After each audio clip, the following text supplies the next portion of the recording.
Pancasila. Nah, video ini bertujuan untuk membahas original intent ataupun intensi awal dari kelima Pancasila dasar negara kita yang tertulis dalam pidato Bung Karno pada 1 Juni 1945. Sila keempat, kerakyatan yang dipimpin oleh hikmat kebijaksanaan dalam permusyawaratan perwakilan.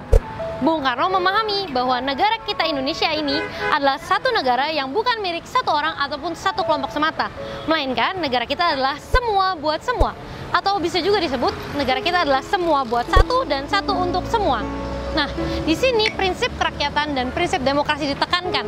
Namun Bung Karno mengingatkan prinsip demokrasi yang dimaksud harus mengutamakan permusyawaratan, atau dalam bahasa Inggris disebut deliberation, yang berarti diskusi yang panjang dan mendalam untuk membahas suatu hal.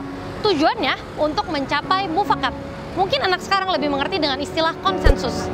Nah, maka proses permusyawaratan ini adalah tempat yang paling tepat untuk memperjuangkan setiap aspirasi agama ataupun golongan apa saja yang ada di Indonesia untuk mengemukakan gagasannya. Namun perlu diingat, yang terpenting konsensus atau mufakat harus dicapai. Proses permusyawaratan juga menjadi ajang untuk melindungi setiap golongan yang ada di Indonesia. Nah, proses permusyawaratan atau deliberasi semacam ini memang seringkali membutuhkan waktu yang sangat panjang dan juga berbagai perdebatan yang mungkin aja sengit. Tapi jalan yang berat dan panjang ini tetap saja harus ditempuh teman-teman demi mencapai mufakat ataupun konsensus. Karena hanya melalui proses ini setiap pandangan yang berbeda dapat dipahami dan terakomodasi. Terbukti kalau proses demokrasi deliberasi ini berjalan dengan sangat baik pada tahun 1999 sampai 2002 ketika para pemimpin bangsa kita berusaha mengamandemen Undang-Undang 1945.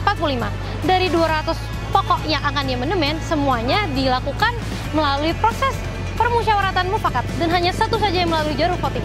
Maka terbukti proses demokrasi deliberasi ini adalah jalan terbaik yang bisa terus menjaga kedamaian Indonesia, karena Indonesia berhasil ditransformasi menjadi negara demokrasi terbesar ketiga di dunia setelah India dan Amerika Serikat.